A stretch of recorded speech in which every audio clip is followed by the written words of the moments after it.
Schmaltz. It's a schmaltzy time. Schmaltzy, schmaltzy, schmaltzy time.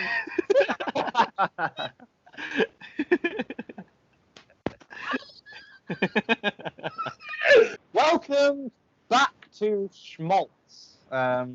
We are going to continue the Ice Age films with we're going to start with the Ice Age shorts this time. Bradley, have you made any notes on this whatsoever? No. Okay. What was it? Christmas. It was Ice Age Christmas. I've made 2 pages of notes, so it's less. This was Ice Age Christmas. Brilliant. Was it even called that? It was Christmas Ice Age. A mammoth Christmas. Oh, clever. See what they did there? I don't know if you picked up on that, but there's a little pun there where they. Can you explain the pun? Because I don't get it entirely. Right. Yeah, I'm just gonna straight out there. This one was shit. It was just the worst one. It was poor. It was an actual struggle to get through. But there's a cheeky surprise after this one that we watched afterwards. So, to begin with, we open with Scrat, with a nut. Eggplant, I've put. Eggplant plus nuts. I don't have a clue. I really wasn't paying attention. It was just so. It was just so bad. Eggplant plus. Oh no! It's when he deep throats a fucking tree. I thought that was the Easter one. I thought this was this one. Maybe. No, the Easter one was where everything dodgy happened. Then why the Easter one was the good one? Eggplant's like a penis, isn't it? On like when you do text speak. So why would I put an eggplant? Oh, I do have notes. You discovered your notes. Oh, I found my notes. Oh my god, yes! Because mine don't make sense. Neither do mine. It starts off with Scrat doing Easter eggs, but apparently this is the Christmas one. Yeah. Oh god, it was just so bad. I don't remember it. Okay, you had eggplant. Had Easter eggs. Remember that trick from The Dark Knight, where he like slams his head on the table? I think that'll be more entertaining than what we're about to do. Yeah. Okay. I put a Christmas rock is my next note. There was a Christmas rock, wasn't there? There was some sort of rock that was a Christmassy thing. Right, I'm sorry, Schmaltz viewers, but literally, it's been about 4 weeks now since we've seen this. I mean, to be honest, this is probably just as entertaining as watching the actual thing was. There is a Christmas rock. That was pretty much what it did. It just showed us a rock. Wow, Christmassy. It looked like a giant marble, but how is there marble in the Ice Age era? Each is stuck on rock. I'm guessing that's the same rock. Obviously, there is marble, but I mean, like a quartz cut circular marble ball is what it is, if I remember correctly. Like a fully cut. You know when you get those balls of marble that, like, literally. Like a marble. Like a marble.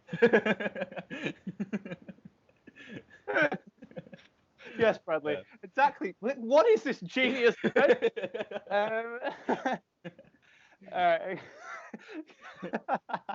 Okay, next we've got Sid. Sid tries to kill Christmas. He tries to kill the Christmas rock, actually, with ice. What is the Christmas rock? None of this makes any sense from my notes. Literally, I'm remembering this, and all I remember is a reindeer voiced by T.J. Miller and a Santa Claus. That's it. That's all I remember from this half an hour.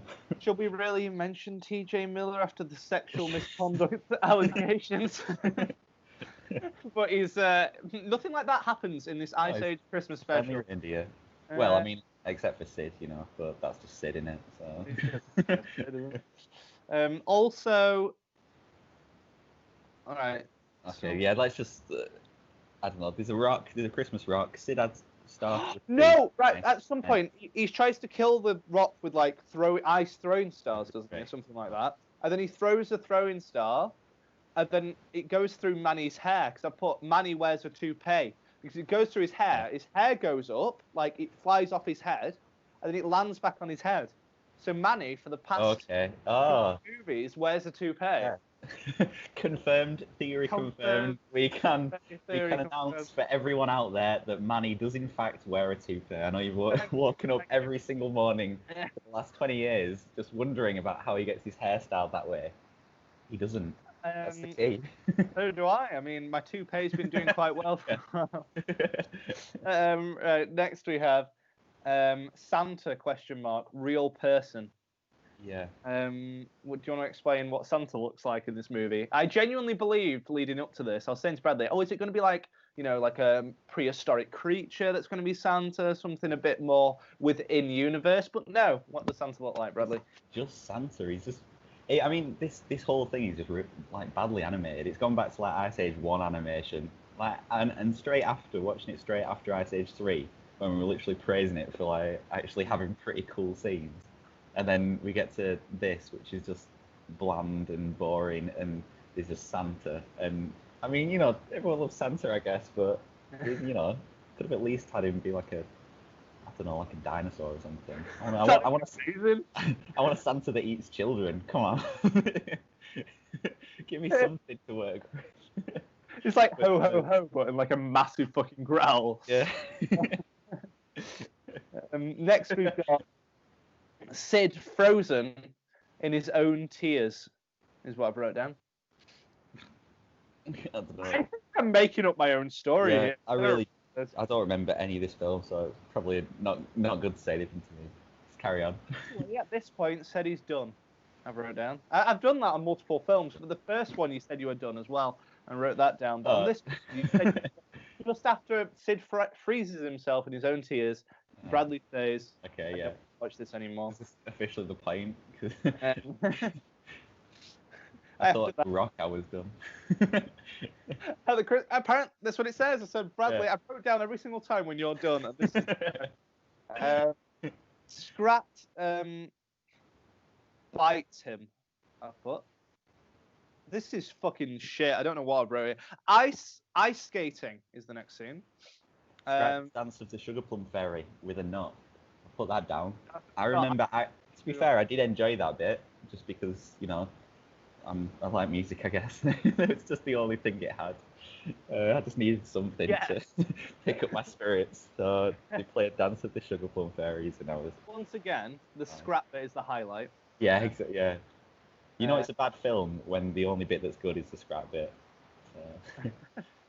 Next, we've got carves nut symbol into ice with the thing. Oh. So, spider kills Scrat. He thinks the spiders are not. No, that was terrifying. Do you remember? It was a fucking terrifyingly fully CGI animated spider. This the eye just pops out of the nut that he's dancing and with. you're like, what the? Straight after this, though, I've written, I wish I was watching Shrek right now. Just because this was the point.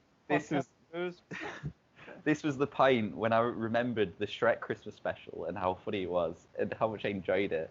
And I was just like, oh. Now, what were you doing when we were on a podcast? I didn't know ogres did that for you, Bradley.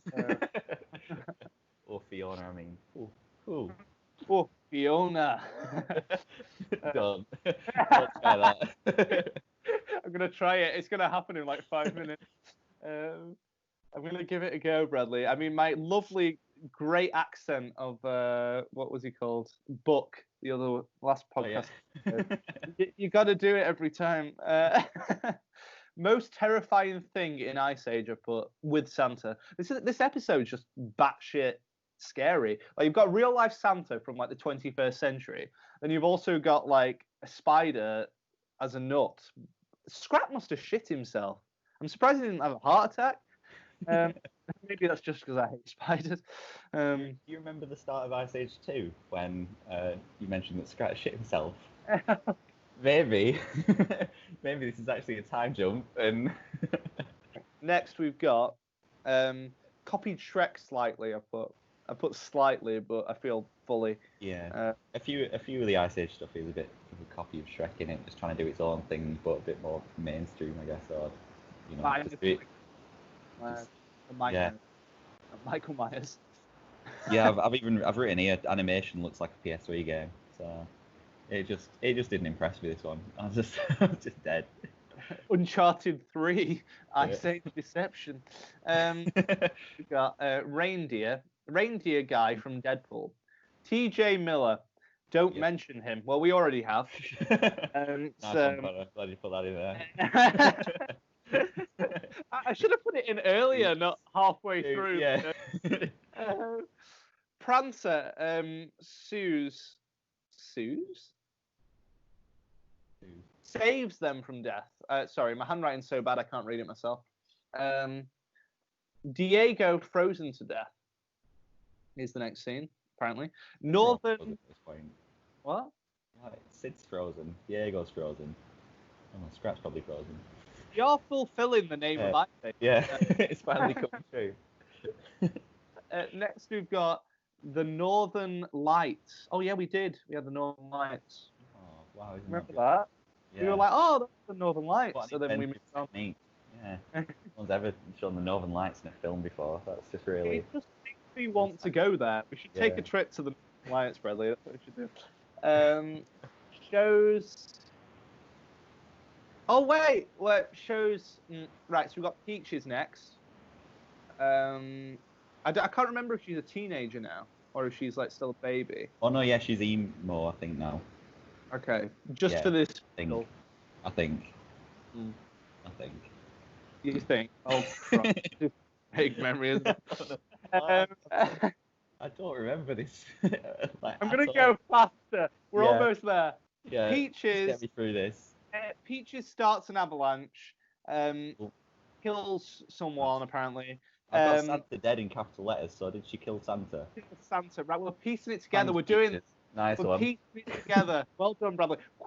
There we go. Okay, now, next we've got Sid calls Manny Daddy. And then Santa Christmas ruined. They help Santa to get Christmas back with the ball. Okay, maybe Santa isn't dead then. Santa gets small nut for Scrat inside a bigger nut. Oh, it's like Russian doll. Oh yeah. Oh, this is right at the end. Santa comes back with nut in nut times 8. That's it. That's the end of my notes. Yeah. So, okay. what did you rate that out of? Other than that, I just got Manny invents the naughty list because he's a prick. He invents no one likes naughty. Manny. Yeah, he gave him. I swear he gave Santa the idea for the naughty and nice list. He's just. That's why I hate Manny now. I mean, we hated Manny since like Ice Age 2. An absolute. Partly because he was in this rubbish Christmas. I mean, what a sellout, you know. Taking a paycheck for this rubbish Christmas film. Like, oh, I thought Manny was better than this. I thought Manny was better than this too. Yeah. This toupee. But we discovered the toupee this episode. Yeah. Last note is just that was shite. That was all. That's the rounding off note. That's the one thing I wanted to remember from this whole thing. It was shite. So I really just wanted to move on from it then. I was like, Shrek the Halls. Exactly, yeah. No, I go, God, that was probably a 1 out of 10, wasn't it? It even had a apparently accused rapist within it. Yeah. So, I mean, as a guy called Prancer. I think maybe 2 out of 10 because they did animate it, and I guess that takes effort. And that's it. 2 out of 10. Yeah. Just because, you know, if it was just actors, then it'd take even less effort. It'd just be people walking around and saying lines and a rock, a Christmas rock. I still don't know what the Christmas rock was. It was just a rock. I don't understand it. I don't know what the story was. It did not stick with me at all. But 2 out of 10, I think for that. 2 out of 10. Then, I'm gonna go 1 because it was that awful. It was bloody awful. Yeah, it was. It was painful. Because it was so painful, I was like, can we please watch Shrek the Halls after this just to make me feel better? And now I couldn't take it anymore. I was just so bored. Like, oh, my mind was imploding. And now, little special special from Bradley. I'm gonna let him lead this one because it's his favourite. The Halls review. Because just something. I needed something. Way better. Let's just compare this with Ice Age. So Shrek the Halls. I also kind of half remember this one because I think I had a few to drink during the Christmas special for Ice Age. So I just needed to get through it. It was painful. I've got snow was talcum powder on baby's arse. Okay. So I'm guessing Shrek was looking after the babies. This is set after, what is it, Shrek 3, I think. So they've got the babies. Shrek makes a perilous journey to the library. So straight away, they do something With the funny. X Factor theme, it's... Yeah, straight away, it's funny. Like, in Ice Age, I don't remember one funny scene. In this one, like, you're literally like 20 seconds in, and then Shrek is doing this whole perilous journey through rain and sleet, and then he just walks into a library to get a book on Christmas, because he doesn't understand what Christmas is, and it's like, that was funny. And then there's panic shopping in town, because it's Christmas Eve, I think, so all the people in the town are running like crazy. But Shrek wants a family Christmas.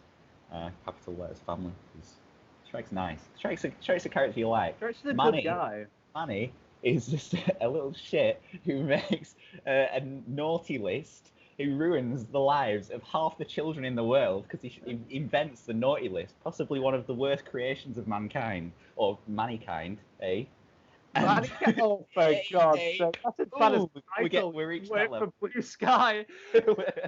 We are at that level. But Shrek walks all the way through the X Factor theme just to find a book on making a family Christmas. So there's a fun Christmas montage. He sets up decorations and stuff. Then it's like a little compilation thing, isn't it? Everyone's telling the they all tell their own Christmas versions of Santa. Yeah, they're doing like the night before Christmas or something, aren't they? And then Donkey butts in, Gingy butts in, and all that lot. And they've all got their own little funny stories, and it's actually really funny. Like there was actually funny stories. Like the gingerbread one made me laugh, where it was like a horror movie with his like girlfriend. I feel like the writers were actually thinking, you know, like in Rick and Morty when they do those little specials where they're just thinking up random stuff and they just do like 30-second segments. What's that called? Like interdimensional TV or something? Yeah, something like that. Yeah. Interdimensional cable. That's it, isn't it? Yeah, that's it. Yeah. Exactly. Advertisement. Watch Rick and Morty. Go and watch Rick and Morty. Schmaltz is sponsored by no one. It's sponsored by Rick and Morty and Adult Swim. Please sponsor us. We've already given you a free one. This is just a taster of what you could have. Give us actual production equipment, and we could do you a show. Come on. I can have something better than my mum's front room. And my dining room with weird marks on the wall. Please. Please help us. Okay. Right, so straight the holes. Let me just dry my tears. Yeah. I feel like the guys were actually having a bit of fun with this. They had each little, stories. So I've just written Donkey Crimbo, so I can't actually remember what he did for his story. Donkey was fondling a waffle Shrek. So I think Donkey was just eating or something. I think that was it. He just had a really. Fondling? I put fondling. I don't know. He just like licking the sauce off of. The weird part is, why didn't he do Shrek? Is what I wrote. So what was happening? What was happening between Donkey and Waffle Shrek? Ooh.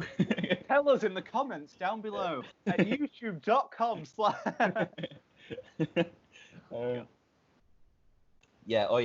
Puss in Boots tells one.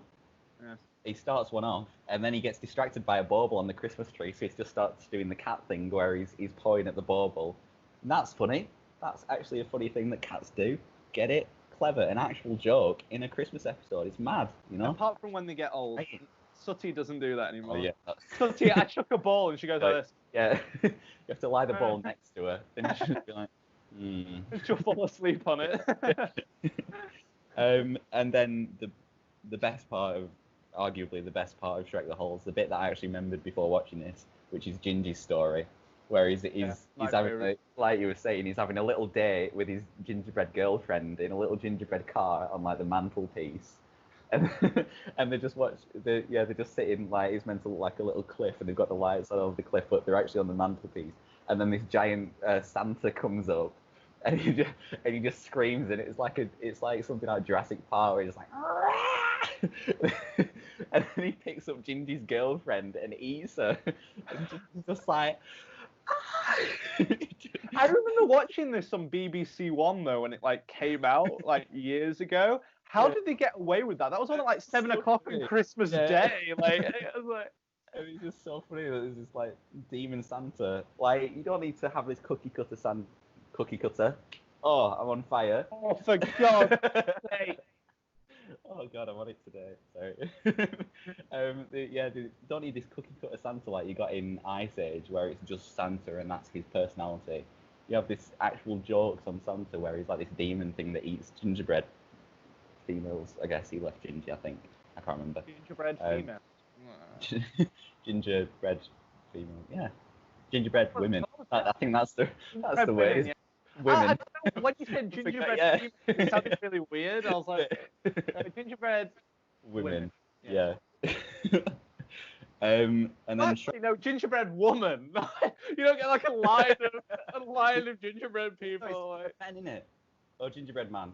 It's gingerbread man. Yeah. And then gingerbread women, apparently. Yeah. And then Shrek learns a moral because he gets really angry because everyone's telling a story and he just wants to tell the normal Christmas story. So he gets angry. It's a classy Shrek thing. He learns a moral. It's nice. It's a Christmas story. You know, he's learnt. And that's nice, you know. It's a Shrek film, so it's good that he's kind of got a moral, I guess. And then Shrek tells his story and Ogre Claus gives Fiona a goose. That's not an innuendo. I don't think, anyway. I mean, at the beginning, we've got, why doesn't he just do Shrek? So, yeah. What's happening now? Shreksual Christmas. Ooh! What was that? Was that like a Michael Jackson woo? Sorry, I don't know why I keep coming up with shouting puns. I don't know where they're coming from. They're great. You're going full dad now. You're going full dad. Oh my Christ. Yeah. Well, we've mentioned two people now. I've mentioned Michael Jackson and T.J. Miller, both of whom are under sexual misconduct allegations. Not confirmed, exactly, not confirmed. Both of them aren't confirmed, I believe, but anyone that's accused is usually in dodgy territory. Yeah. So Shrek the Whole, I think I would have given this one a 7. I enjoyed it. It was only short, so I don't think, an 8 is like, I gave them for like the good Ice Age films, where I think I gave that to 1 anyway, where I genuinely enjoyed it. I think that was our last score for the last one, wasn't it? Wasn't that an 8? Or was yours the second one an 8 and mine was an 8 for the last one? I can't remember. But yeah, I think if they'd kept this up for a full film, like Shrek 2, then it'd be more than an 8. But just because it's a special, I think a 7 does like, just think it's funny, it's got stuff in it, it's an enjoyable little, and it's way better than the Ice Age Christmas special. It's an enjoyable little what now? I beg your pardon, you did like a mini hole? Little Christmas joy. Oh no, it's just my dirty mind. No, I'd probably, because it was a really weird like sequel to Ice Age, to be honest. It didn't contain any of the characters. But I'd probably give it like a 10 out of 10 because it didn't have Manny. No. Like, why is everyone green now? When did that happen? When did Manny suddenly grow like, Shrek orc ears? Or it's not an orc, ogre, orc. No, I'd probably similarly give it a 7. I'd probably say a 7, realistically, but a 10 by comparison to what we've watched. Oh yeah. What fuck was that? Was that you testing the mic? Yeah. Hello and welcome to the second part of the. Bradley's dying of like something. Okay. Sorry, just a smoker's cough. It's No, Ice Age is killing us. Yeah. Next, we've got Ice Age Continental Drift. This was the film that made me start dealing heavy drugs. And that... Made me start taking heavy drugs. Yeah. Right. Oh my God. Am I doing the Ice Age 4. The beginning of the end. Thankfully. Do the summary, Fred. Yeah, I've actually got I've got a full page on this one. I must have been into it. Bradley, this one I did actually remember. You something, I don't want you to freak out. Okay. Were you even watching the films when? I don't know. What is this? It's so badly written as well. Like I'm pissed out my head or something. Like. Okay. There we go. Opening. Call back to book. Yep. Scraps falling through the earth. Yes. Oh yeah, it's like a crack in the earth. Incredible crack animation, I thought.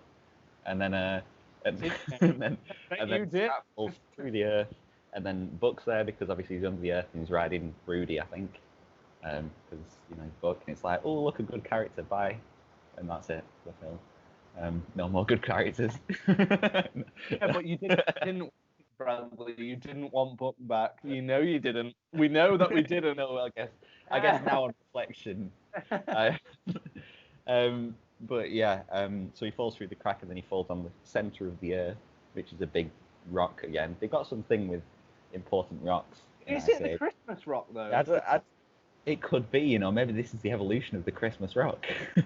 It creates the world. The center of the earth is this Christmas rock, and then he like falls on it, and then he's like, ugh. And then the nut starts falling off the rock or something, so he starts running, and then the rock starts spinning around really fast, and because it's the center of the earth, apparently that makes the whole earth crack, so all the continents start splitting up, and Italy kicks like Sicily away. It's a joke. That's a highly specific moment you remember. I don't remember that. To be honest, I remembered that before we watched it again. I just remember that from the first time I watched it. I've never seen this one. This is where I start to go blank. Can you not tell by now? I'm just like an Ice Age fanatic. No, I think I watched this one in cinema, which is probably the worst part. Yeah. So, life every day, Bradley. That's the real thing. Yeah. So I mean, there's some points when I reflect and, I'm just thinking now, maybe I shouldn't have spent my life just watching Ice Age over and over and over every single night, It's just, I don't know whether this is what I wanted from my life. It's exactly what I wanted. Yeah, just joking. I love Ice Age. As you can tell from the Christmas episode, I just love that. I think it's a mental breakdown. I think I'm witnessing it on the podcast. This half of the Ice Age saga is just when everything just my mind just imploded. So the world starts breaking up. All the continents are formed because Scrat is running on a little ball in the centre of the earth, and then we cut to classic lot, Manny and everyone else. Yeah, emo Teen Peaches. Oh yes, we got emo Peaches now. I put the fur is really nice. It's very furry. Carry on. Okay. All right. Each to their own. Because that's what I wrote. We don't judge here. Yes, the Schmaltz podcast is very inclusive. As you can tell today, we have already given a platform for TJ Miller and Michael Jack. We're giving a platform to Connor, who likes fur. Compared to Michael Jackson and TJ Miller. Okay. So there's a ice slide, another ice slide. They must really like their ice slides in Ice Age. And then they put a rubbish normal song, like a song they'd have in a nightclub on, and I just hated it because everything else all the other music has either been, atmospheric or something that's kind of suited the mood. And this is just, you can tell this is the point when they were just like, right, let's just make a mainstream film that kids like to watch, or what's a song kids like to hear, let's pick something out of the top 40. And it really didn't matter, and they just picked a random song, and it was just, I don't like it. I don't like dancey songs in these films. It just shows that they don't care. Especially, the worst one is the next one, isn't it? Where there's the one pop song, and that's it. Yeah. Throughout the entire film. It's just one just pops in, and then that's it. Yeah, they just come up, and it has no meaning. It's just meant to be in the background, but it's like Happy, like out of Despicable Me. I hate that song so much. Just because it's meant to be so mainstream, just to get the film, because the film, might not be that good. It's just like, let's have a song that the kids will like. Can we have a slight segue into Despicable Me and the is this it? The animation.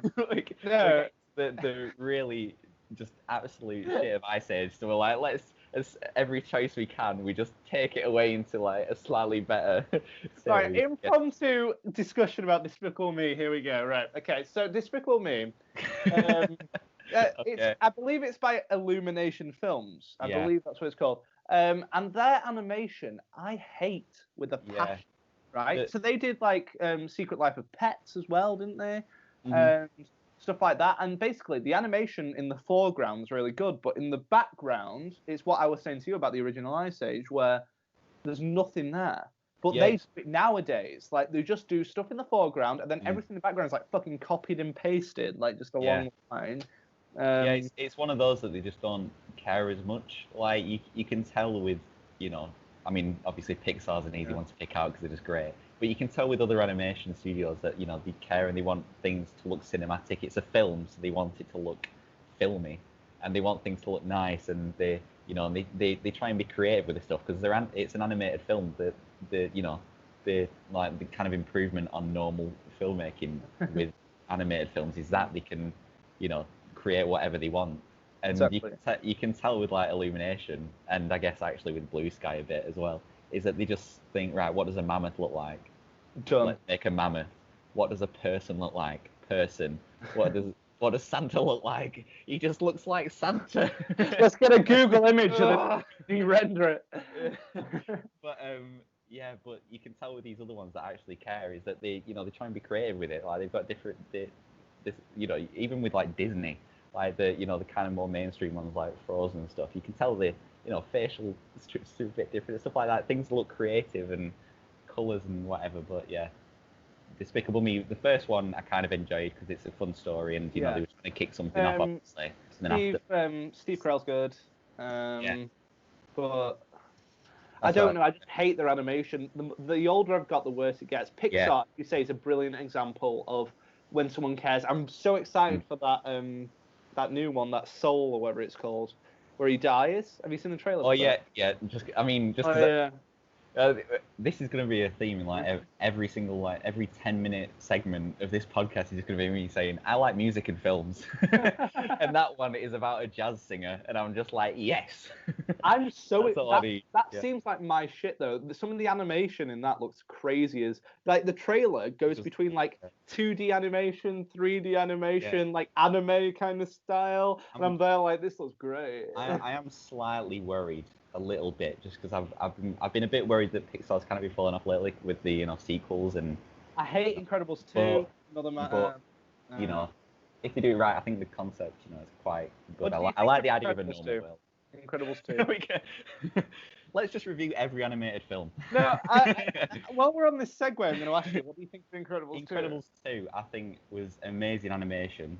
Like the animation when I was watching it, I just thought, like the action scenes. I want to see more action scenes animated because those ones when they were fighting near the end, I just thought it looked so good, like the superpowers and the ice. Also, the Elastigirl chase when she's on like the motorcycle was great. Oh yeah, just all the animated bits of them fighting in action, stuff like that. Everything looked really good. But yeah, the story, everyone knows was. It was just flipped. It was gender flipped. Yeah. The first one. That was it. It wasn't clever. It wasn't. We've seen the dad becoming a mum thing before. And everyone knew who the villain was, and it's just But like I said, the animation, I want them. That's what I want from Pixar now. I want them to use that animation because it was so good, and I want them to do something with it. Do something good with it. Yeah. Like what I think is like that sequel should have been about Jack Jack. They set it up in the first one. In a Jack film when he's grown up. Yeah. Would have been great. Would have been amazing. You could have had a Jack Jack story, struggling with like having multiple different like powers. I watched Frozen 2 the other day. God, this segue is going mental. I watched Frozen 2 the other day, and I didn't enjoy that one. I'm gonna be honest. That was awful. I thought it was awful. I did enjoy. I also after that watched Hamilton. The musical. It's on Disney Plus at the moment. You've got Disney Plus. Watch Hamilton. We watched bloody Ice Age on there, of course. Yeah. What do you call it? Hamilton's brilliant. That Jonathan. Not Jonathan Groff. Is it Jonathan Groff? I think so. And the guy who voices Kristoff in Frozen. He plays the king in Hamilton, and it's the best song in the thing. I think best song. He comes on for like 5 minutes in the beginning. He spits everywhere. There's a meme. It's going all over Twitter. He's spitting everywhere because it's in KHD. This recording of Hamilton. He's just spitting everywhere. But and then you compare that with Frozen 2, where it's some weird Bohemian Rhapsody copy, where it's literally. Actually, to be fair, I think that was possibly my favourite scene, just because I thought it was like at that point, you could tell it wasn't the film itself wasn't that great or outgoing. Goes the first one, yeah. But when you get to films like that, similar with Ice Age 4 and 5, is that at that point, the bits you enjoy are just the things where they're just trying to be a bit silly and be a bit funny. And that was kind of silly and funny, where it was just him and it was Christoph and Sven just doing a weird like rock music video, and I can't remember how it goes, but I kind of enjoyed that. Yeah, should we? Are we? I also watched this week. I watched the EastEnders. Spirited Away. Now that is a good anime. Brilliant. Yeah. Actually, I think we could go into Studio Ghibli. I think we could do another entire episode. Yeah. But yeah, you can tell comparing some of the animated stuff with different films. You can tell which ones are made to be mainstream and which ones are made to be good. And they're the two options. And you've got obviously Studio Ghibli and Pixar on one side, and then you've got Blue Sky and Illumination all the time. But yeah, honestly, I'm really proud of them. It sounded so profound and like actual movie. Maybe we should just start talking. Maybe we should start talking about films. It's fucking random. Let's go. Next. Do you want me to fire through stuff then? Just because fire through. You can tell by the fact that we were talking about animated films and stuff, is that these ones at the end are just mainstream. They're just meant for kids to be like, haha, there's a silly looking sloth or something, and that's it. There's nothing else to it. So yeah, spoilers. I don't like this one either. I don't like this one either. Yeah. The next one is the creme de la creme of all animated movies. Okay, so yeah, the world breaks up and everything. Everything collapses. We go to the normal group, or we've got.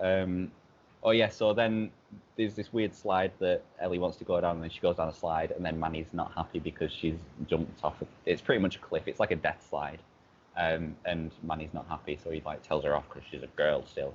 It's like my impression of being a dad. She's a girl. You're a girl, you're not a woman yet. Why do you sound like a 1940s? Yeah, apparently he's from Boston in 1945. And then holy crab, I think there's a crab or something. Oh yeah, someone must say holy crab.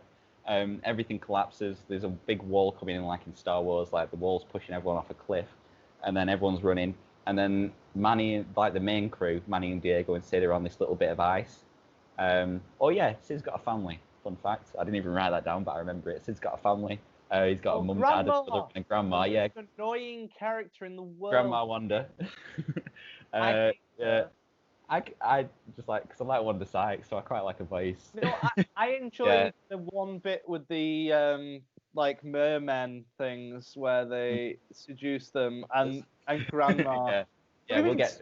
What for Ice Age 4? I'm sure all our listeners are thinking. Actually, I really want to listen to. You're gonna carry on. You're gonna carry on. Okay.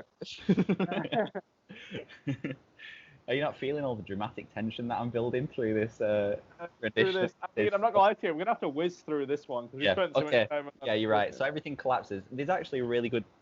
We enjoyed this as well. I think I remember you saying as well. This like action scene where the main crew break off.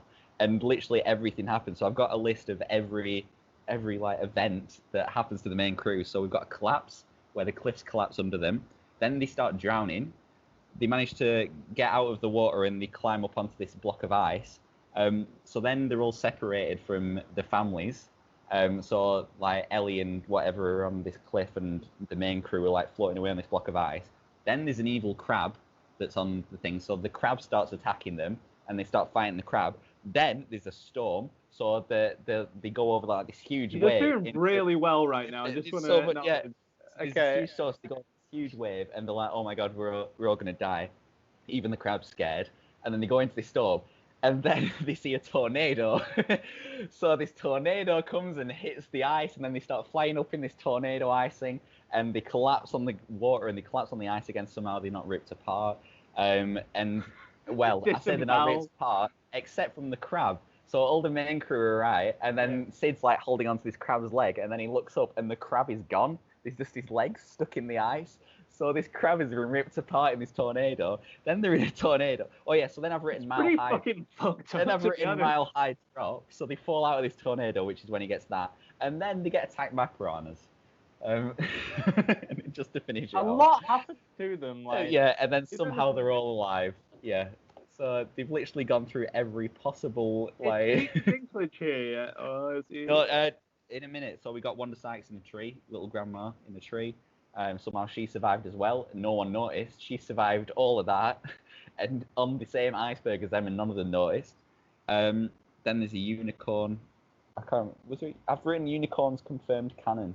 I don't remember the unicorn though. I don't know. Maybe there's a unicorn. Okay, so then we get What? Did you take something during this? No, it's just then I've got to my theory that we mentioned before, actually, where all Scrats are different. Okay. I think we should talk about that at the end. You've been teasing this. Yeah, You've been teasing a little bit. I've got something that'll just break the whole universe of Ice Age for you. That huge universe. Huge cinematic masterpiece. Yeah. Scrolling. I think Marvel got its inspiration from Ice Age. Okay. So yeah, pirates. Boom. We didn't have enough with tornadoes and drowning and. Well, you've not mentioned bloody Peaches dating a mole called Lewis. I did actually. I think I missed that. Yeah. One of my first notes is friend zoned mole squirrel. So yeah. Mole squirrel. Yeah. So he's a mole or a squirrel or something in between. Called Lewis or Louis or something. I think it's spelled like Louis because that's what the caption said. But he's called Lewis. Anyway, Did you have subtitles on? Were you watching with subtitles? Apparently, yeah. I remember it saying Louis. I don't know why I had subtitles on. Right. Segue into subtitles for a minute. Right. Okay. So subtitles. Right. Segue number 2 for Ice Age 4. It's so good. We're segueing every 5 minutes. The segue, like subtitles, never are 100% correct. Like I've never seen subtitles fully get it right. They're always like slightly off. They're like I don't even know. Yeah, when I've been watching The Office, because whilst I'm like practicing guitar, I like to have something on. But obviously, like I can't really hear it that well because I'm practicing guitar, and I need something that I can kind of watch, but I don't care that much about. So I've started watching The Office, which is why I was saying that, because it's it's a comedy show. It's kind of fun to watch, but I don't need to pay every attention to it because it's not exactly story driven or anything. It's just kind of funny. So that's kind of why I started on subtitles. But I'm at this point, yeah. Other than that, like that's literally the only reason I put it on. I think other than that, like just because of Dark, because it's German. I mean, obviously, no one wants a dub. No one likes dubs. No one likes the dub. Have you listened to the dubs for Dark? I did for like the first 10 minutes, and I was like, this is so jarring. It sounded like Final Fantasy. Everyone was like, "Hello there, my name is." Yeah, I feel like unless you get something that's properly made for dub, like I think like some of the Studio Ghibli stuff, like I said, they do okay on dubs. They're because they're full films and they'll get quite a bit of money, I guess, for doing a good dub. Unless you got something like that, I think subs are the way. But yeah, I don't know why I had it on Disney Plus. That was just completely out of nowhere. Just like, hey, I wonder how Lewis is spelled. Oh wow, it's spelled like Louis. Madness. Going with like dubs and like subtitles, like for subtitles, yeah, they're always slightly off. But I didn't realize that till I started watching like English films or American films with subtitles. So I've watched like quite a lot of French movies and quite a lot of like German movies and like multicultural cinema. But what if that is translated completely wrong? I've been watching all this, and what if that story is not what it was? Yeah, you're right, I don't know. How the hell am I supposed to know? I was thinking that. Sorry, that's where I was going before when I was on about watching The Office with subtitles. Is that some of the stuff that I've seen where they've been telling jokes, and it's just so off. I kind of assumed that people for relatively bigger stuff like that would have kind of written it or something, but obviously not. They've just got it's just a bit mad. Some of the jokes are completely lost on the subtitles. It's just a good job I can kind of hear it, but Ice Age, still doing that. Wait, okay, segue done. subtitles are better than dubs. Subtitles are not better than no subtitles. That's my view. Exactly. I agree. Too. Cool. Yeah. Okay. I agree too. There you go. That was. We sounded once again like down movie reviewers, and now we're going back to Ice Age 4. Okay, what are we on? Pirates. Peter Dinklage is Captain Gut or something. Something like that. Guts, isn't he, or something? What is it? Guts. You know what? I'm going to close my notes. I'm going to try to do this from memory just because it'll be fun. All right, yeah. So he's a big monkey, and then they've got oh yeah, we found out there were loads of famous people in this one, didn't we? Yeah, there was loads and loads. There's Nicki Minaj and Drake who are mammoths. Oh, and you say famous people, but none of them are voice actors. Yeah, no. They're all like singers. Yeah, no. They've paid singers just because they want the names, but they don't want to pay them as much. So they've got these singers in for the first time voice acting things. They can pay them a little bit, it's decent, but it's big names to get to draw these kids into the shit films. Nick Frost, I think, was like the fat seal or something. No, he is, but he has like 2 lines. Yeah, and we didn't realise that until the end credits when they show off all the famous people they've paid off. I want to know what his paycheck was. I want to know. Yeah, exactly, yeah. Obviously, we've got Wanda Sykes as well. Who else was in the crew? Oh, Jennifer Lopez as well, another singer, great. Obviously, Queen Latifah as Ellie. They're just all kind of rappy singers, aren't they? You would think, though, right? Sorry, I'm going back to Nick Frost. I'm stuck on this one. No, like, you would think Nick Frost would want to be in the same film as Simon Pegg. But he's in this. Exactly. Yeah, you would have thought they'd been like a pair, wouldn't you? Because they're a pair in everything. That's just how they roll. but yeah, he's in like the one that he's not in. Simon Pegg is the good character in 3, which is a good film, and Nick Frost is the best character in this. Yeah, I guess so. Yeah. Yeah. Yes, we got Nick Frost anyway. We've got funny people. They got a Merskrat. So Scrat ends up in a little fish costume, and they're forcing him to dance on deck. I think you might have missed that bit. I think I remember you getting a drink or something at this point because we were just kind of like, but yeah, little Merskrat dancing on deck. I did. I went upstairs. Yeah. So yeah, we got little Merskrat dancing, and then they stick him to the front of the boat.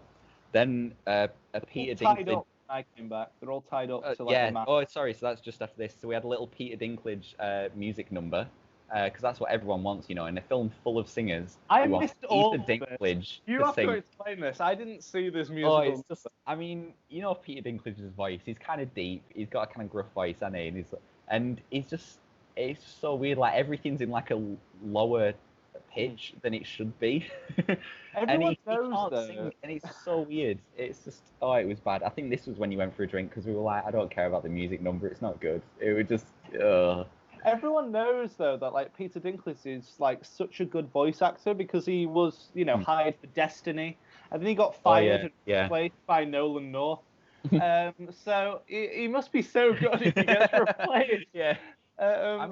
Actually, this must have come out before Destiny, so clearly Destiny saw this and thought, wow, this is what we need. He's going to be the ghost robot. That's what we need. This is the voice actor we need, a guy who can sing. Do you remember when we played Destiny? Do you remember? Oh, God, no! So anyway, Peter Dinklage sings. There's a tusk sword fight, so where are we up to? Oh, yeah, so Captain Gut tries, because Sid doesn't understand what a gut is or something, so Captain Gut tries to show him what it is he was like, oh, yeah, he's like, where did you get your name? So Captain Gut goes up to try and gut Sid, pretty much. And then they like break free or something. There's a little fight. They've got little swords, and Manny's got his tusks, and they do a little fight, and they all blah, blah, blah. And then I've skipped everything until they get to an island. So I think they must have destroyed the ship or something. No, I'm going to lie. Are you invested? I'm invested. And not only am I invested, but also I believe we're at 25 minutes for this film.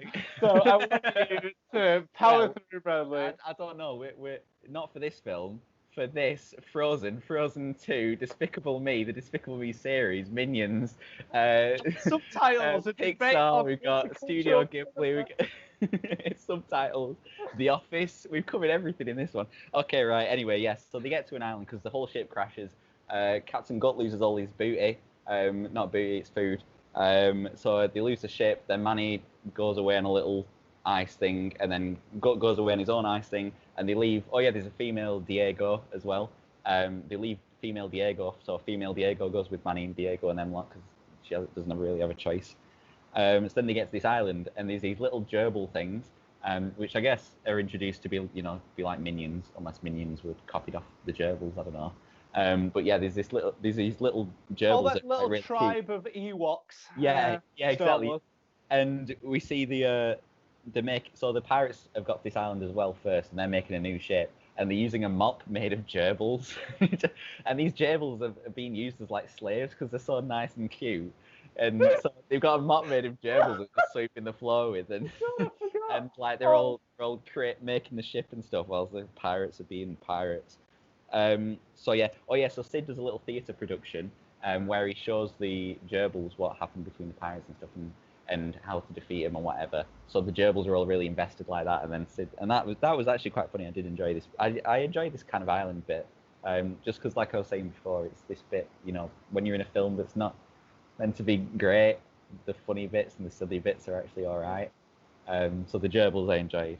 I enjoyed the gerbils as well. I enjoy them later on more, which we'll get to. I hope you wrote that down. Otherwise, I've got plenty of gerbil stuff. Oh, chipmunks.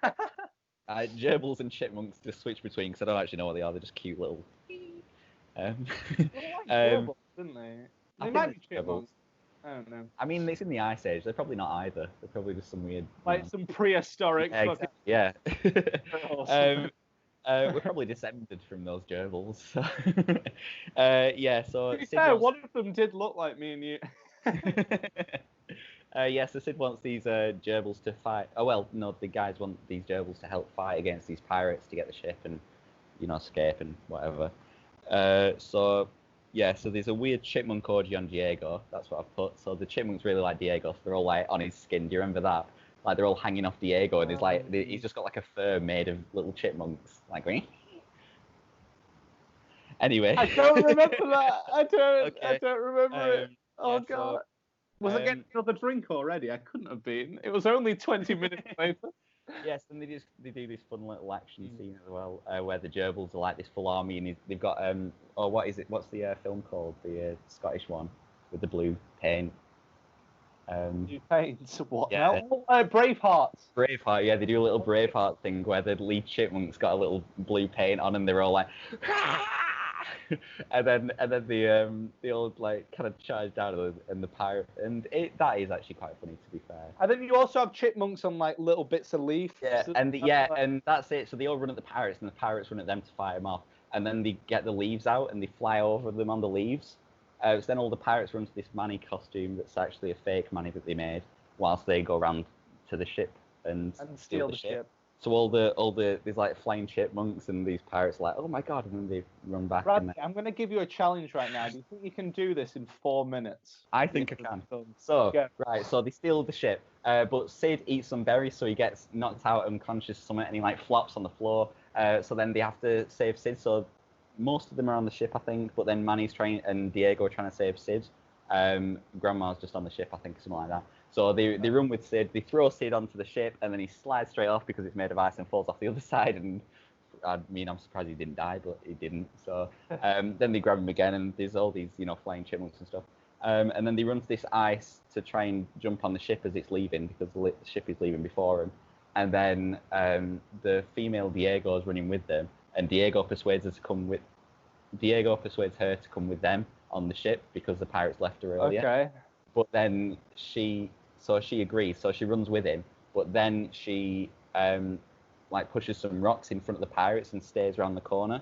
So even though she stays with the pirates, it's to like save them. So it's like, oh, she's good.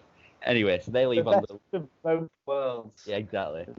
So they leave on the ship, and then Peter Dinklage isn't happy, so he goes in between some ice and then pushes this huge like block of ice. How the fuck does he do that? How his lower body, like, oh my god, he must do some mad strength with his body workout. Yeah, he must be doing mad squats. That's just.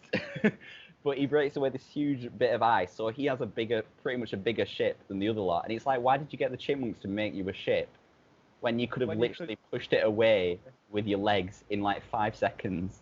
So yeah, they go on, and then they have these little narwhal things pushing the ship, which they had before. So they're chasing after Manny and them lot. So Manny and the main crew go through this little shell bit that you liked, where there's actually sirens, I think they're called.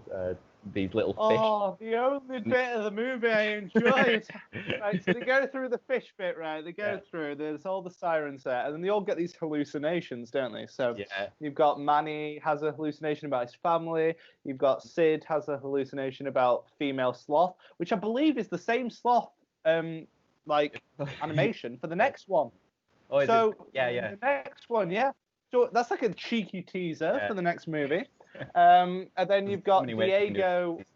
Doesn't Diego like hallucinate the female one? Female Diego, yeah. He sees her. They're all like, and then Grandpa. Oh yeah. Grandpa hallucinates the most haunting thing in the world, a sexy sloth. Like this Aquaman sloth with like biceps and stuff, and then he pops out with this mustache, and that's funny, yeah. So they go through all this bit, but then Manny realizes it's not real because his family says that they love him, and that they forgive him, and he's like, "You wouldn't forgive me." So then he realizes it's not real, and breaks him out, snaps him out of it, and he pushes the ship away. And you wouldn't forgive me. You're horrible. Yeah, you're my family. You don't actually love me. We just put it on for show because we're the only two mammoths left. So they leave that. Bradley, a minute and a half you've got. A minute and a half. Okay, so Peach is a bitch. She says she's not friends with Lewis. So Peach says she's not friends with Lewis because she's got in with the mammoths. Don't like Peaches anymore. Is Manny sexually attracted to his daughter? Oh yeah, because of these fish. And he sees Ellie and his daughter, and everyone else is seeing their sexual attraction. He sees his wife and his daughter, and... Hey everybody, due to technical difficulties, the rest of the Ice Age 4 review was corrupted and deleted. Now, I believe in the conclusion, I rated the movie a 3 out of 10, and Bradley rated it a 4 out of 10. Anyway, here's on to the Ice Age Easter special. In the past. Woo! Wee!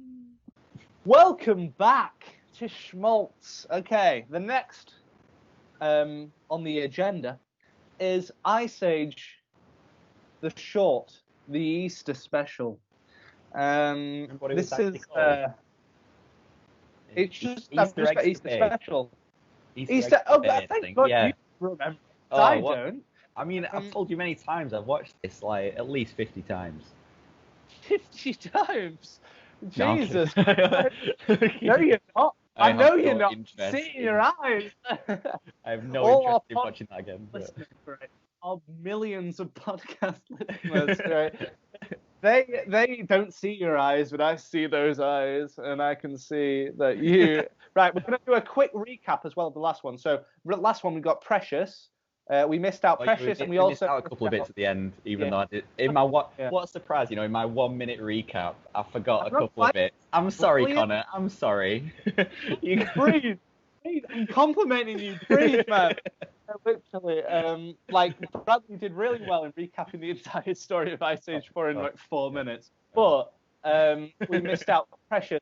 We also missed out the Scrat Atlantis or whatever the hell it is. Yeah. But that's about it. There's a massive cork in the middle that's a nut. Yeah. And that's really all we have to say. And Precious is a massive whale that saves them at the end. There you go. Anyway, the Easter special. Welcome. Okay. So it opens with Scrat being lobotomized by a nut, growing tree, deep-throating him. This is already the best one. This Easter episode was weirdly, everything was kind of dodgy, it looked weird. There was just so many bits of it that looked sexual. And obviously they're not meant, I don't know, some bits, but you imagine that they're not meant to be sexual. It opens with Scrat literally deep-throating a tree. Yeah. So it's kind of like body horror because it goes through his body. Yeah, it goes into his tail or something, doesn't it? It's disgusting. That bit actually made me want, because just the thought of it is just rank. Going down your throat and through your ass. Filling my body and shit. I don't know why that happened. I don't know why the nut suddenly grew, but it happened. Oh wait, no, the nut had a little branch in it, didn't it? And then the nut grew or something into a tree, and it just grew into his mouth. Yeah, it was something like that. It was really weird. And then like yeah, it was something like that, and it was just it was rank. So already the best one. Next we've use another. Okay, unfinished. I put unfinished. Oh yeah, all right. I think I've got as a quote. Ellie said, "Manny, I could use another trunk up here," and That's I put yeah. and I think that's code for fondue. If you know what I mean. Yeah, because Ellie was upstairs. Hey, I could. Children's movie. Okay, next we've got Sid tries to kidnap child again for these episodes. Is Sid a paedophile? Comment down below if you've seen Sid or had an encounter with Sid, or you've had maybe a court drama with a man that you may have known as a sloth. Please contact us and we will give you full support. Next we have a young mouth to mouth. No! Oh no, my God! He sits on the egg. I forgot about this. this. How did you forget? This was like the biggest part of the whole episode. So yeah, it's disgusting. So sit. Okay, don't worry, Connor. You just give yourself a minute. Just cry in the corner and just calm yourself down. It's all right. I'll describe it. Just maybe take your headphones out because I don't want you to suffer, PTSD or anything. But Sid runs a daycare for all the eggs of the community. He takes all these eggs and puts them in a little cave and he sets it up nice. In mind, up to this point, I've been calling him a paedophile. Yeah, anyway. Yeah. And then one of the eggs is a bird egg. So obviously, birds sit on their eggs. So he sits on his egg, and he just goes a bit. He just looks like he goes a bit too far down. Just the way he sat. He doesn't sit right on the tip. Oh God! Oh no! Just the anime. It just looks a bit. It just looks like he's gone a bit too far down. No, it's not the animation. He literally goes like this, like shuffles on the egg, and he properly pushes it up his arse. Like he shoves an unborn child up his anus. That is what happens in this. It is. Sloths don't lay eggs. He's just a pervert. That's all it is. Sid confirmed. I don't know what they were doing, but it just seems like a lot of really dodgy stuff. It just looks bad. A lot of it is weird. Sid in Oh God, just move on, Brett, please. Then I've got possum torch trap. So the possums, so as well as it being Easter, it's also April Fools apparently. So the possums, Crash and Eddie, are doing little joke things. So they do one that's on a trunk and they put honey on it, and then Ellie, Peaches walks over this trunk with honey on it, fine, but because they think it's going to stick her, and then she's going to get stuck on the trunk. So they walk on the trunk, and their feet get stuck in the honey because they're small. So I guess it sticks more or something. And then they get stuck there, and then the trunk spins. But the thing is, this trunk is on a river. Another classic moment. This trunk is on a river, so as they're getting spun round, they keep getting drowned as they go through, and it's literally like some, Ice Age torture treatment where they keep just getting continuously drowned in the river as they roll down it on this trunk, and it's just like, oh my God, It's literally, it's like a saw trap. It's like it's Saw the, if I remember correctly, but they all blend into one. Yeah. Saw the final chapter.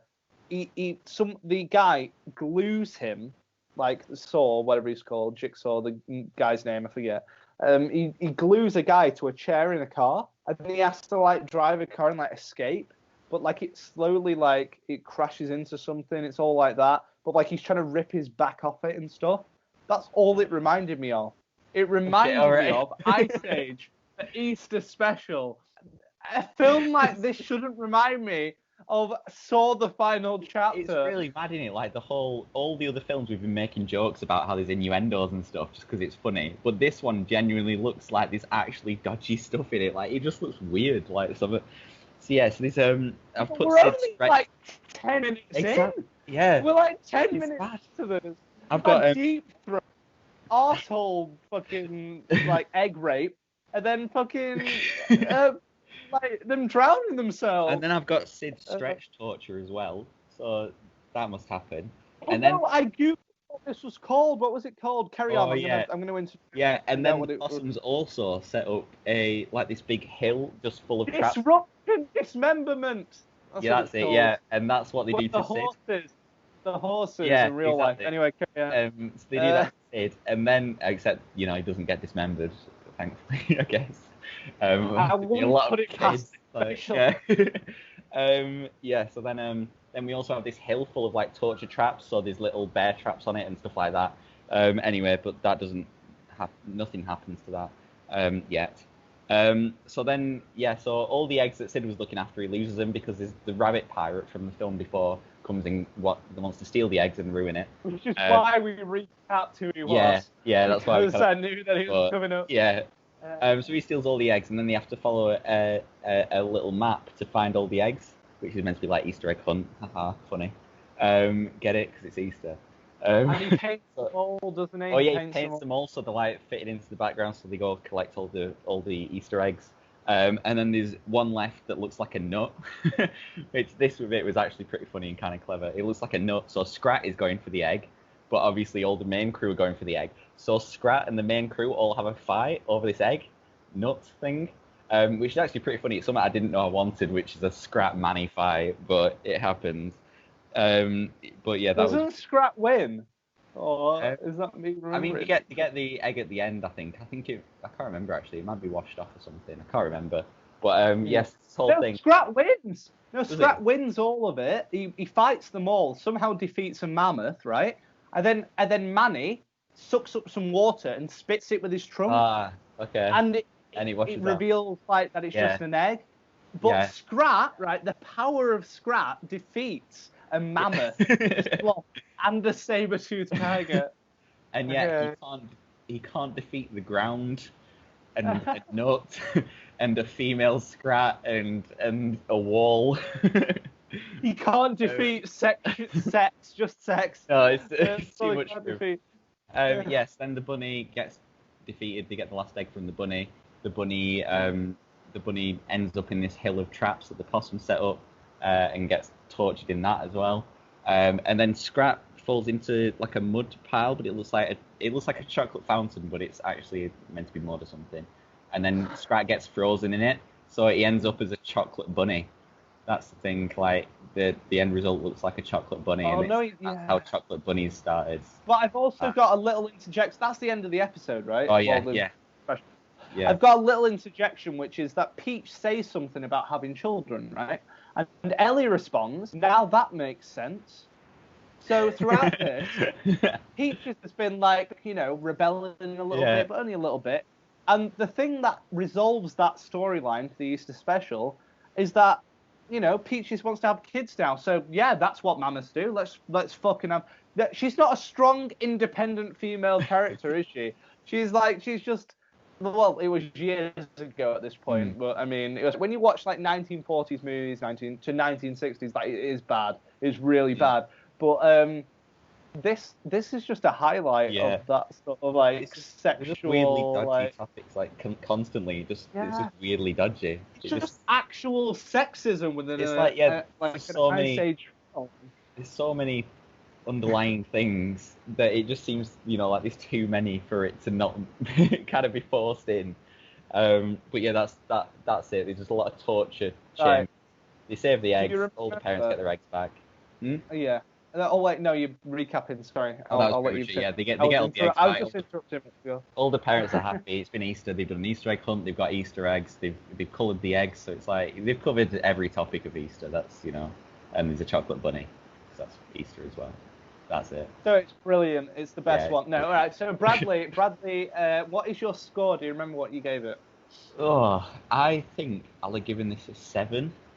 Because I enjoyed this one, and I think it was kind of on the level of Shrek the Halls. It was enjoyable, but like I say, You want to know what I wrote down for you at the time? Go on. I don't know. It's the first time you've been wrong in this series. Oh. 6 out of 10. Oh, 6. Oh, that's all right then. That's fine. I mean, yeah, because I mean, it sounds weird because I'm defending it, but I can imagine, if I was going to give it anyway, it would be slightly less than Shrek the Halls.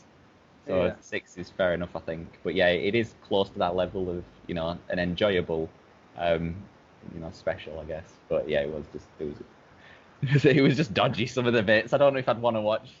I don't really want to watch Sid getting impaled by an egg again. I gave it a 10 out of 10 for the anal and the deep throat. So we'll see you next time with Ice Age 5. Wait. So you're saying that Ice Age, the Great Escapade, or whatever it's called, is the same number, the same rating as Back to the Future? It is the quintessential viewing experience other than Back to the Future. And how dare you spoil our future Schmaltz episode? Right, we'll see you next time with Ice Age 5. Ice Age 5 Collision Course. The final one! Is the 5th Ice Age? Bradley, high five the screen. Yeah, sorry for the podcast listeners. Just so you know, we high five. Gag. That was a visual gag which you couldn't witness. Right, we're going to go through this one quickly because we're trying to stick to about an hour and a bit every episode. So, it opens with a Star Trek-like universe voiceover, who I thought was Patrick Stewart. Yeah. I believed it was Patrick Stewart. Just straight out the gate, this one is just mad. You can tell they were literally just wanting kids in for the colours and the lights and stuff, so they just go absolute psycho on the script, and it's just mad. It's not Ice Age anymore. No, it's not Ice Age, but it's wonderful. It is actually pretty funny how mad it goes. And then you've got Scrat discovers an alien ship. How does he end in space? I can't actually remember that. I don't know. I can't remember how he gets into space. I've just got Scrat slams the alien steering wheel. And apparently the steering wheel needs a nut. Yeah, it's controlled by nuts. Of course it is. Why did we not realize? It makes sense with our sentient nut theory from the 2 episodes ago. Yeah, we can even go over the theory of the last one. I know. Shall I go over that now or at the end? What do you reckon? The Scrat theory or the nut theory? Yeah, the Scrat theory. Wait till the very end. We're going to do it. We're going to do it. But we have to power through. Excited. Let's power through. I'm excited for this. This is a real theory. It's like Einstein. You're gonna do it. You're gonna do it like with a non, like, you don't have a whiteboard, but you're gonna pretend you've got a whiteboard. It's gonna be right. So Scrat goes into deep space in a flying saucer. So does he discover the flying saucer and land? He must do. Scrat creates a solar system. The Milky Way, I believe, is our galaxy, isn't it? It's the Milky Way, our galaxy, right? Yeah. Well done, Connor. You did well. No, you passed year 6. I've just passed my year 6 exam for science. To be fair, I knew that. I was trying to include you on the conversation, you bastard. Okay. Scrat first person on the moon. Plants nut into the moon. So like the flag with the 19 whatever thing. He planted the nut on the moon. Yeah, he does this weird. Was it 1960 the first moon landing? 1960? Yeah, 1960. Yeah, something. Yeah, he does the same thing as the flag that we saw on TV back in the day. I said that we weren't born, but I've seen on TV.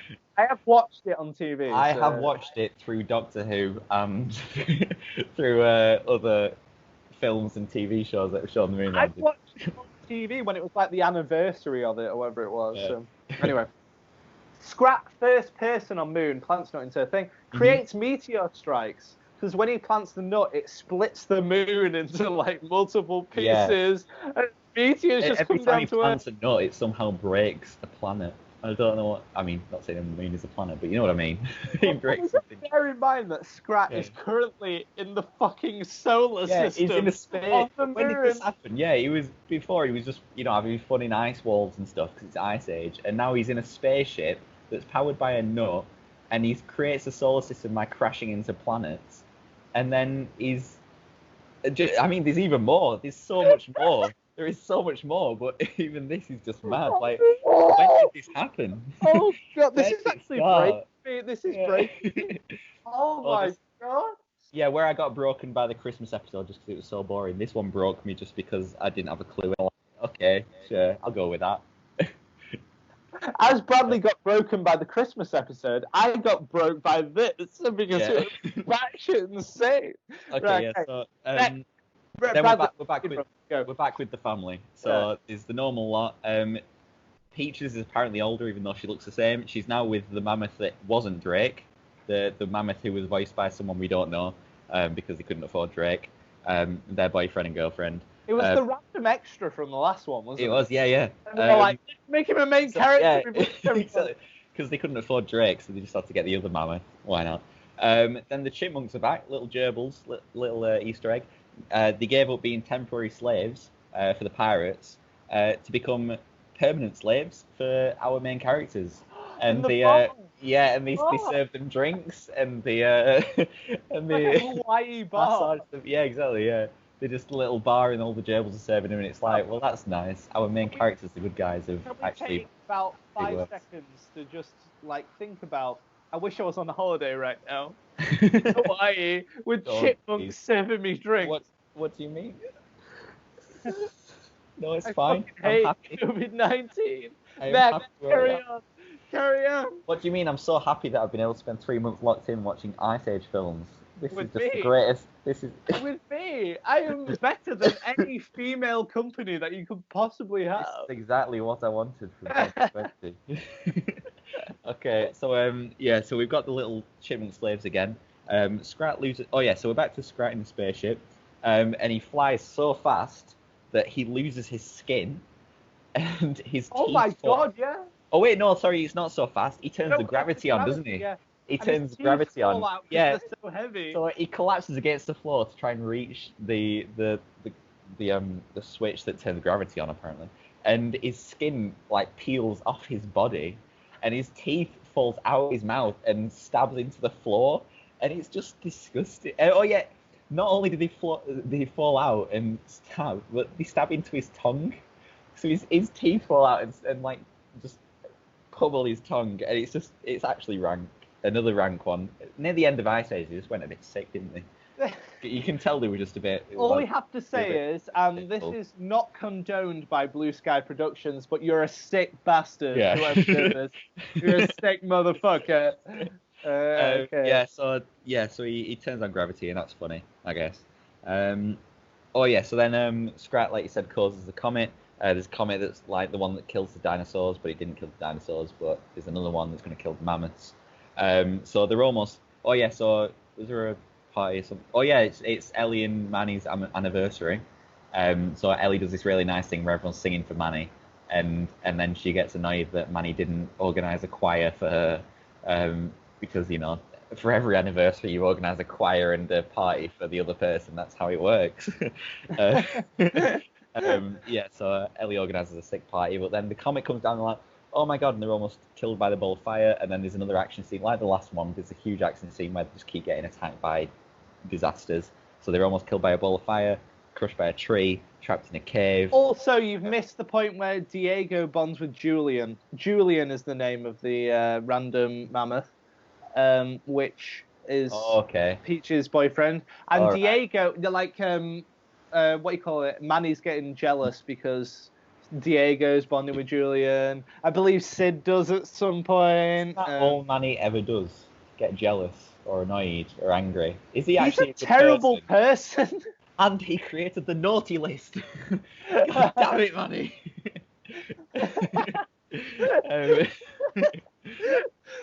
On my tier of evil characters ever, obviously we've got Antichrist Baby from the first Ice Age, but Manny, he's slowly creeping up there. He's getting close. Not the only people on the list. There's somebody else. It's a close second.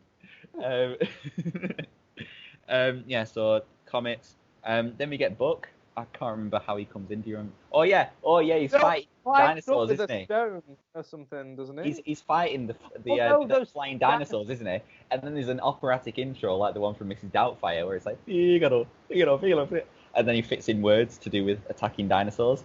So He he's was attacking like all having these a dinosaurs. shower, wasn't he? To begin Yeah, with, or something? and yeah, so Buck's back, because Buck was cool, and he fights all these dinosaurs, and there's an operatic section because it's Ice Age Bear in mind 5. that this point I was fucking hyped.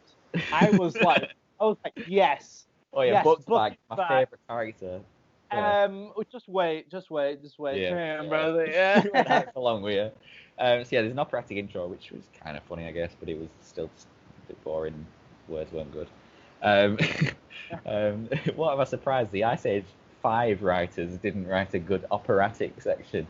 Oh my Hey, god. how dare you, to be honest? The fucking Blue Sky production. So the hamster slaves are then used as Granny's inhaler. So Granny picks up a little gerbil and uses it as an inhaler, sucks out all its air, and then walks off because the gerbils are just slaves; they're not real. So I don't even remember this. This is described like you. See that's it. My notes for this one have become so good because all the others I was writing the funny bits and the random bits that I noticed, whereas this one is literally just made of random bits. So it's just spot on. It's the full script. So inhaler. Then we go back to Scrat, who's in a transporter like in Star Trek. This was actually really funny. I enjoyed this bit. So there's two transporters, and Scrat's like teleporting between them, but he's in there with a nut, so the molecules get mixed up or something. So it's like The Fly. It's the movie really, The Fly, it's actually quite creepy some of the bit. I haven't seen that actually, but we're gonna watch that then on Schmaltz. That is a fucking weird movie. That is a guy, right? He goes in like a teleporter, like from Star Trek, and he gets mixed up with a fly, and he slowly starts to lose all his teeth. His hair falls out. It's a horror film. It's a horror film, but it's Jeff Goldblum, from Jurassic Park. Yeah, I know Jeff Goldblum. And it's him, and it's amazing. It's got the sexy Goldblum thing. That's where sexy Goldblum comes from, the meme. Okay. Yeah. It comes from him when he emerges from the the teleporter. When he comes out of it, or steam, he comes out and it's sexy Goldblum movie. But he's just merged with a fly to kill himself, basically. Anyway, carry on. Ice Age 5 is a horror film now. We said that in the Easter thing. Like I say, it's just continuing the horror film theme. They've got an audience in now. They've got the horror audience. They want to keep them. They turn Scrat in. They give Scrat a nut head at one point with eyes on, which is weird. They give him there's a furry nut at one point with a tail. Then he loses his tail, and then there's another bit where he takes the nut up the ass, and it's and after I remember that. Why do I remember this bit? He just teleports, and then it's just him with a nut up his ass, and it's like, what is their thing with just having round objects up the main characters' asses? And it's just, I don't know what's going on anymore. That is absolutely fine, and absolutely both me and Bradley support that for 21st century, but not when it comes to a squirrel from the Ice Age film. It's just weird. It's weird because it's a children's movie. It's huge. It's a nut. God. So we got so that's another scrap bit done, which is weird. Then we got so the birds the dinosaur birds that Buck was fighting now follow Buck out of so Buck's out of there, and he meets up with Manny, and there's a prophecy that they can save the comet or something like that. And then the dinosaurs that Buck was attacking come out. One's voiced by Nick Offerman, which just did not work for me. No, it wasn't a good casting, was it? No, it's literally just like Nick Offerman's voice out of Parks and Rec, where it's just him just straight talking. It should have been like Christopher Lee or something like that. I know he was dead probably by this time. It should have been Christopher Lee, something like Count Dooku, that sort of character. Yeah. Not a fucking. Nick Offerman doesn't have a range. He is just he's just Nick Offerman. Exactly. Yeah, he kind of is, to be honest. And he's funny, don't get me wrong, but in this he's just not right. So the birds come after them.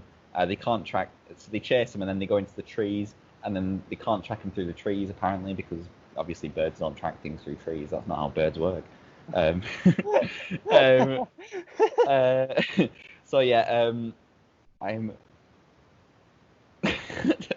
okay. I've written, I am a rabid beast who gives rabies to babies. I don't. I remember that as a quote. What? I can't remember who said it. I feel like Sid probably said it because that's something that Sid would say. But oh yes, there's this. It is something that Sid would yeah, say, isn't it? It's exactly something Sid would say. It's just really weird. Yeah. So they go through the forest and then more comets come down. They're like magnetic or something, or electric or something like that. I really can't remember this, but I didn't write any notes on it. But it's like static electric. Are we anywhere near the cult? Are we not there We're close. We're close. Once we get through this static electric skill. I'm not gonna lie to you. You've got 6 minutes. Oh, again? I can't do this many speed reviews. No, we have to do 6 minutes because I want us to do like a 5-minute recap, like all. Okay. Five so they're in weird magnetic bubble things, and they're all getting electrocuted and stuff, and then they run, and then there's traps and action, blah blah blah. Yeah. I can't be arsed with the action anymore. It's just pointless. Rabid beast who gives rabies to babies, probably say. Granny wants to die. I don't know why. That rhymes as well. Oh my god. But she can't even though she's been eaten. I don't know. Anyway, my sweet delicious granny I've written. What is with these things I've written? I don't know what's going on. Okay, now we get to the cult. So they get to the comet thing, and inside the comet is loads of jewels and stuff. And then Sid finds Sexy Sid, but a different Sexy Sid. This time it's Jessie J Sexy Sid. Because obviously, they love their singer voice actors. When I googled this while we were watching it, I was like, what? I was like, I recognise a voice, a British voice, and then yeah, it's Jessie J. Of course Jessie it is. J, of course it is. I'm not even surprised. Voice actor. Let's get in all these fingers. Let's go. Let's do this. Let's just get in non-voice actors. Exactly. Yeah. All the actors are in need of work, but let's get into the singers. Okay. So then they go up to the Shangri-Lama, who is so there's loads of people in this cult, and they're all really colourful. And then there's this Shangri-Lama who's like folded up, and then he unravels in his llama. The best looking character in Ice Age, hands down. So he's like, oh, just follow the ways or something. We appreciate the comet and whatever, and the jewels. Worship the comet. Basically. Yeah, and it turns out actually that there's a fountain of youth, pretty much. So they bathe in the fountain of youth, and that's why they're all young. So that's why Sexy Sidette is sexy, and Shangri-Lama isn't like 100 years old. But then I can't remember. Oh yeah, Sid does something with a jewel or something, and it breaks all of them, because that's how Ice Age works. You slam something in the ground, or you slam something and everything destroys. Everything. Yeah, so then the spell's gone and they're all old again. You don't skip over that. So basically, they're part of like a cult, and then like, which is like the fountain of youth within like this massive meteor, apparently. Yeah. And like, when that gets broken, they all turn into like 90-year-old people. So the person that's been chatting up Sid was like 100. Yeah. And the person that was chatting up Granny, this sexy bunny or whatever he was, the blue bunny, is like 7,000. He's got a massive beard. And Granny doesn't like him anymore because he's her age. So really, she's just a cougar. That's what it's telling us. Granny's like Doris from Gavin and Stacey, which I know you don't want to know what I'm on about, but our viewers will hopefully know. Yeah, so it's just at this point. I mean, it sounds funny when we talk about it, to be honest. It's quite a funny concept, but it was just, I don't know, it was just things being shoved at the screen. No, it was good in any other movie. In an Ice Age movie, it was batshit insane. Yeah. Watching it, like, this is the fucking Wicker Man. Like, this is a level of some sort of, like, what's that new film that just came out by the guy who did Hereditary? Anyway, it doesn't matter, but it's like a cult, and it's basically the Wicker Man, and this group of people go to this cult, and they go live. What were you about to say, bro? Midsummer, that's the one. Boom. Midsummer.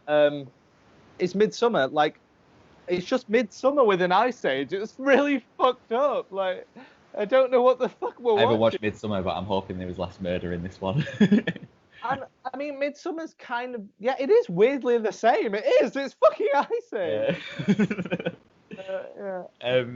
So it's just absolutely psycho. Don't know what's going on anymore. They're all young, old, fountain of youth. Because why not shove a fountain of youth in? Because there's funny characters that they can... Why not? You know what? Why fucking not? Why not? Why not? Why fucking not, Bradley? Why not? If they literally introduce these characters so they can get like Please 3 jokes we're almost done. Please. Yes, we are. I'm so close. Okay, so then to stop the comet, they have to move all these jewels into a volcano, and then the volcano will shoot these magnetic. There was actually a lot of story in this that I didn't understand. It was really weird. Like these jewels are like magnetic or something. So they want to put them in this big volcano.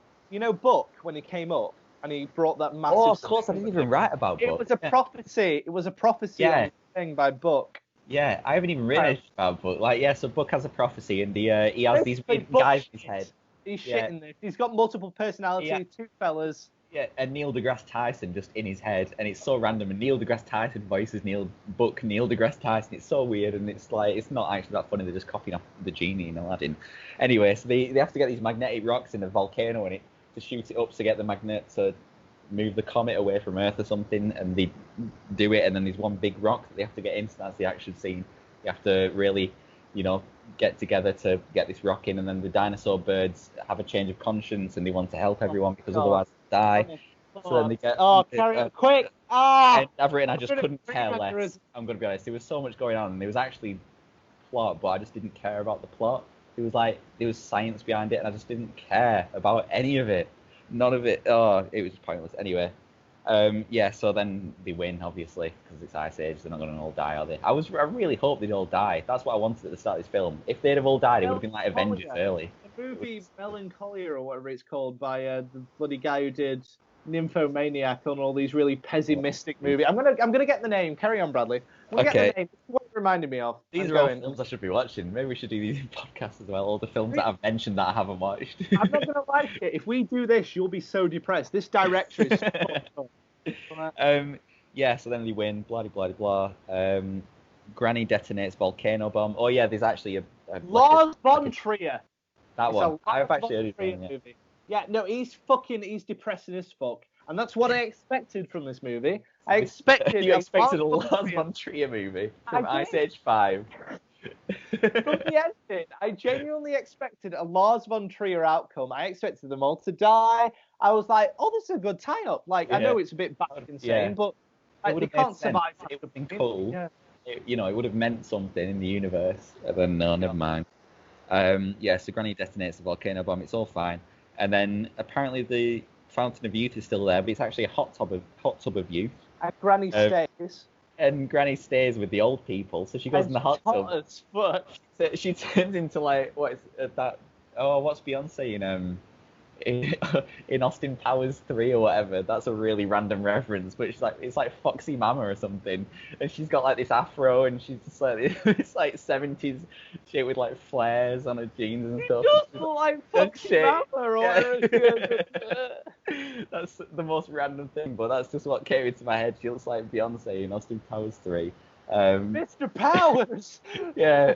So she stays with all the old people in this hot tub of youth, and then someone gets married. Oh yeah, Peaches and the boyfriend. We didn't even mention about them, but I don't care. I did not care at all. No one cares about them. There was stuff that went on between them, but it just did not matter. There was a comet attacking the Earth, and there was magnets and shit. There was some sort of marital drama, but and then they get married anyway, and it's fine. And Jessie J sings a song, which is kind of shit anyway. Even though it's an actual song that they sang, because Jessie J actually did sing it. It's just, just don't care. And that was the film, Jessie J, and that's how the film, Jessie J, and that's how we end the full series. No, how you end the full series is with Ice Age 1.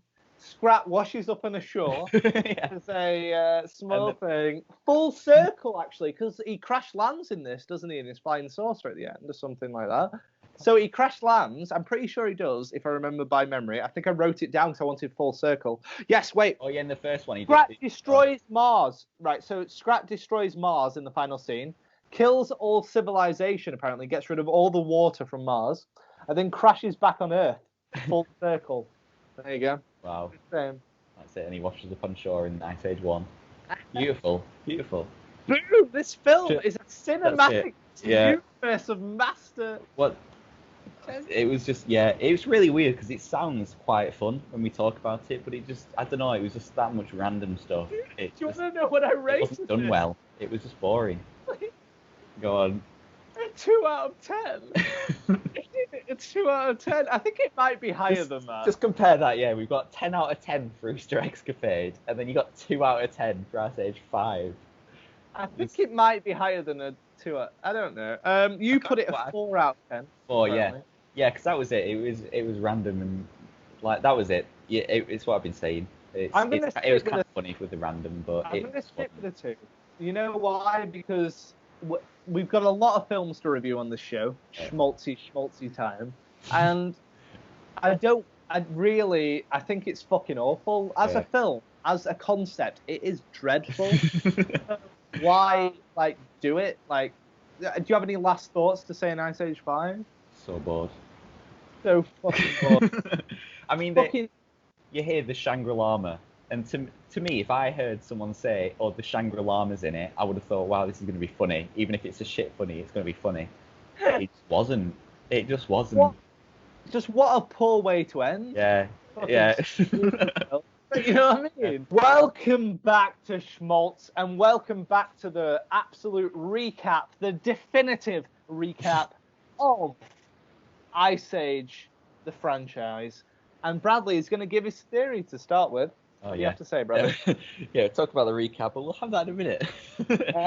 What we're actually going to have is the sickest theory. This is a recap, though. This is a recap. This is a theory. Yeah, it's a mini recap. Yeah. My theory, right, that is going to break your whole perception of the Ice Age universe.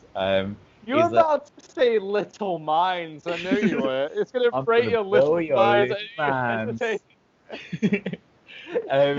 This is one that I had probably when drunk during about like the fourth film when I had nothing better to think about.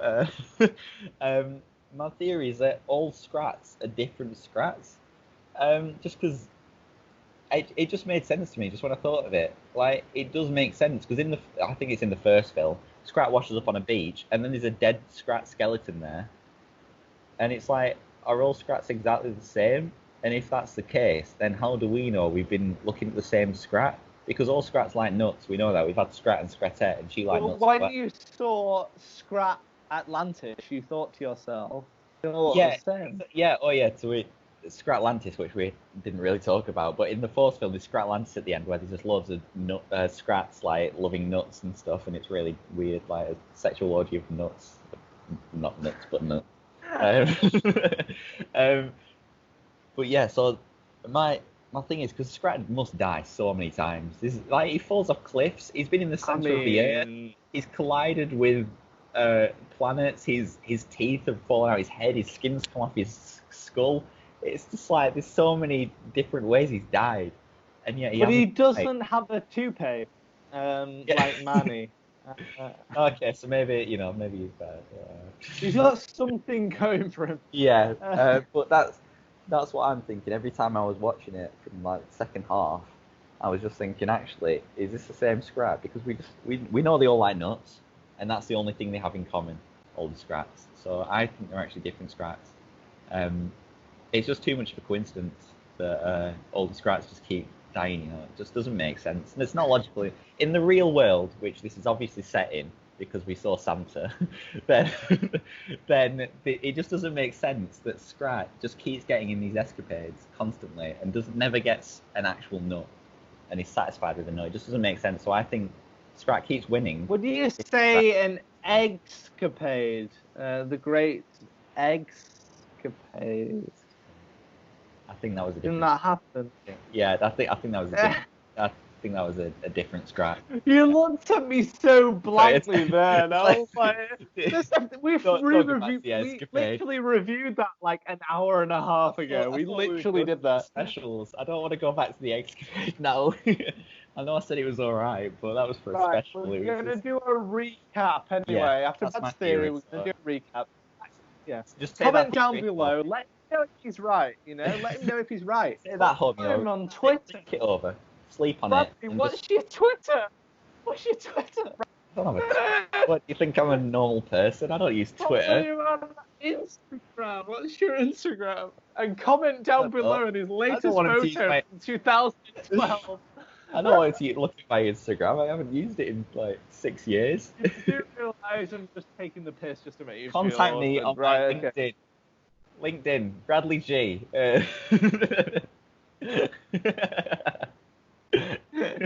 If you want to know about any sort of business deals with Bradley's job, Okay, right. We're gonna rate the films now. The final Yes. rating. Here we go. Whole thing. This So is for me, I'm gonna go first. What Bradley has a think. So he did not tell me, right? So I've told Bradley my rating, but he's not told me.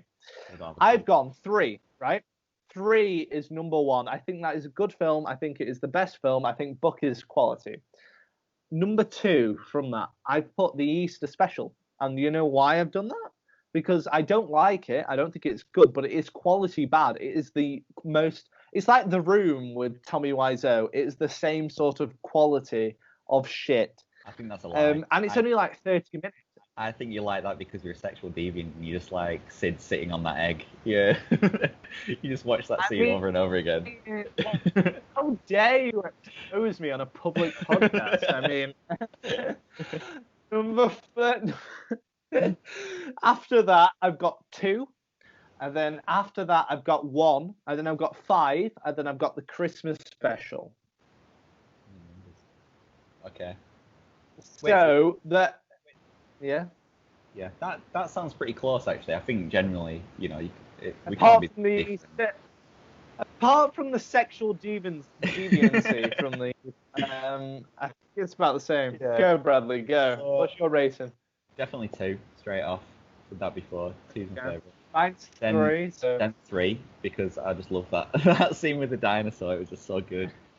Then that's when it gets tough. At 2, I've only got 4 to go. I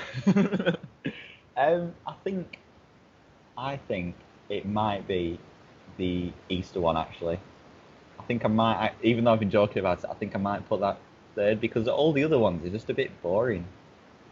You can't say that. Yeah. Despite the sexuality of it, it was not boring. Exactly, you can't say that one was boring. I think that's why I enjoyed it, even though it was short and there wasn't much to it. It was kind of funny and it was a bit weird, and we did enjoy it when we were watching it. So I think I'd put that one next. Then I'd put after the Easter one, I'd put 4 because I did kind of enjoy that. It was, like I say, it's one of those mainstream films, but it was all right. It was something I could watch. Then we get to 5, I think, just because it was kind of.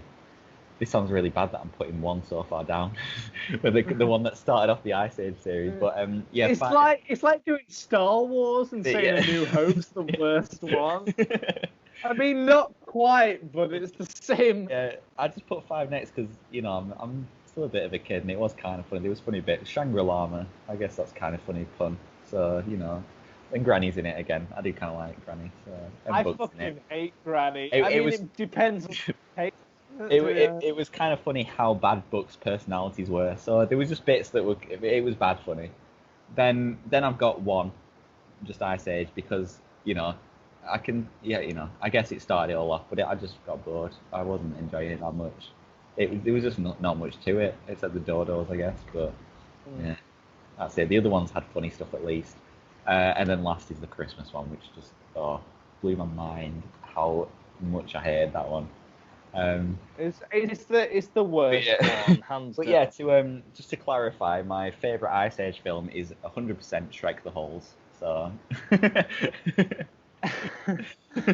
Probably, I hate to tell you this right now.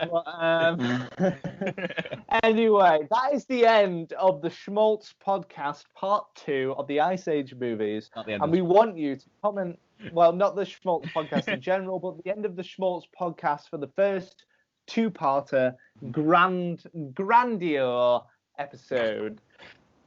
We would like you to comment down below to say what you want us to review. We've got a little bit of a plan for the next few episodes, but if anyone in the world comments down below, then we will actually probably watch your movie. We will probably do it, unless it's like 7,000 comments, which I very much doubt, but Jesus Christ. I don't want to promise too much, but we will do it. If there's a couple of people, we will do it, because me and Bradley like to discuss things. We like to... We don't have a life, so... We don't have anything else to do. So, I mean, the lockdown is finally easing, thank God. But, it's all been for the greater good, I guess. So, at least now we can review films in a pub. That's what I want. We'll see you next time in a Weatherspoon. Goodbye, everybody.